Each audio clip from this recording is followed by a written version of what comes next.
SANDF chief, that's the Chief General, Rudzani Maphwanya, says that work is underway to ensure that members who are still deployed in the Eastern DRC are brought back home safely.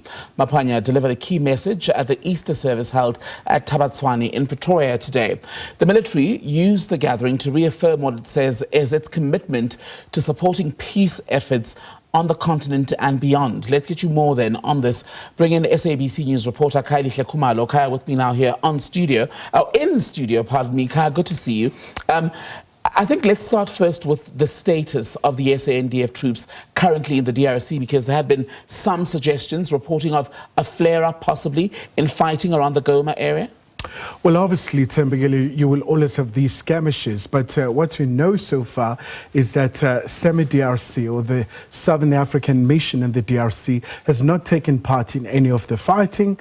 They've just been in their bases, because obviously we've seen all these successive meetings with East African community alongside their counterparts in Southern Africa, where also they called upon the defense chiefs to meet and chart a roadmap in terms of making sure that they meet up with the M23. So you've had all those processes, Thembekile. But so far, the word is that, for example, now the SANDF troops, they're still in Sake and also in Goma. So they're not engaging in any fighting whatsoever. But what you do understand is that it's a very troublesome area where you have the proliferation of the militia groupings, right. You know, other just rebel groups right in the area. And M23 had taken basically control of the bases where the SADC troops are currently located.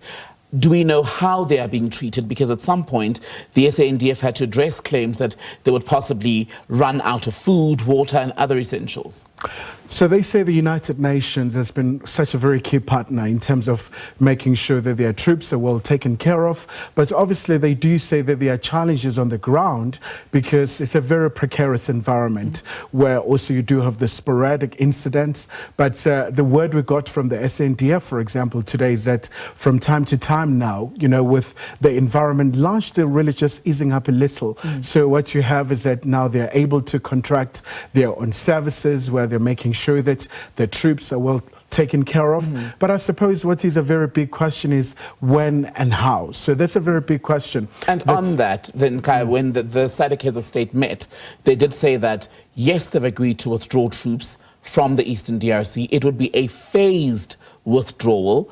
Do we know when we can expect the first sort of group to come home?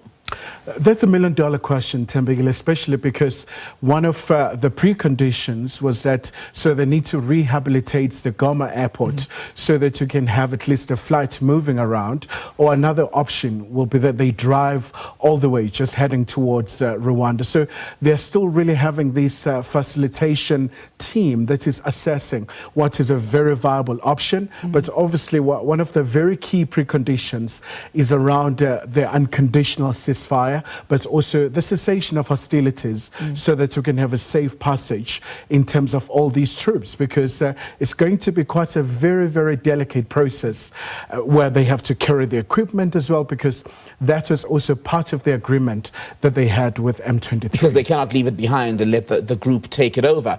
And on the issue of finances, the SANDF has for years been saying it simply does not have enough money to go around. Where do things stand now?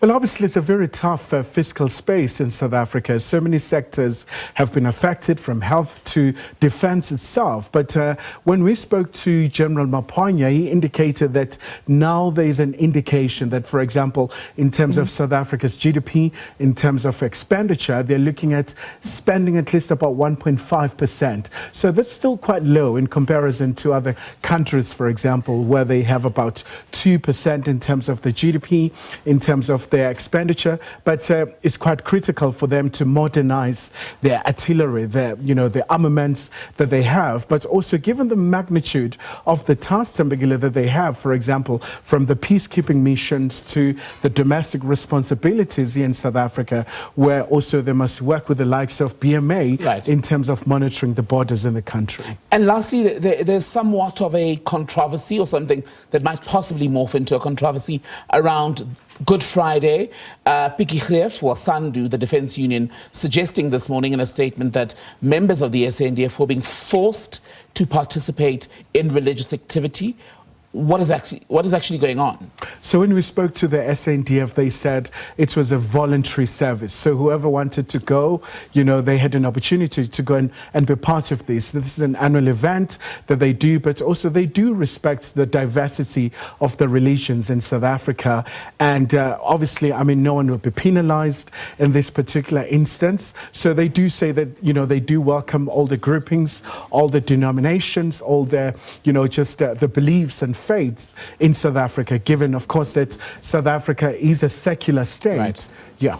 SABC News reporter Khayelihle Khumalo. Thank you very much for that, Kaya, reporting on the deployment of SADC troops who are still in the Eastern DRC. We know that more than 10 of them were killed during an attack by the M23, crossfire basically between themselves and the Congolese forces. SADC then eventually taking a decision to bring its troops back home. Well, multiple countries, not just South Africa, currently involved, and we're waiting to see when that will begin. Kaya and the rest of the SABC International News Desk will keep you abreast of the developments on that score.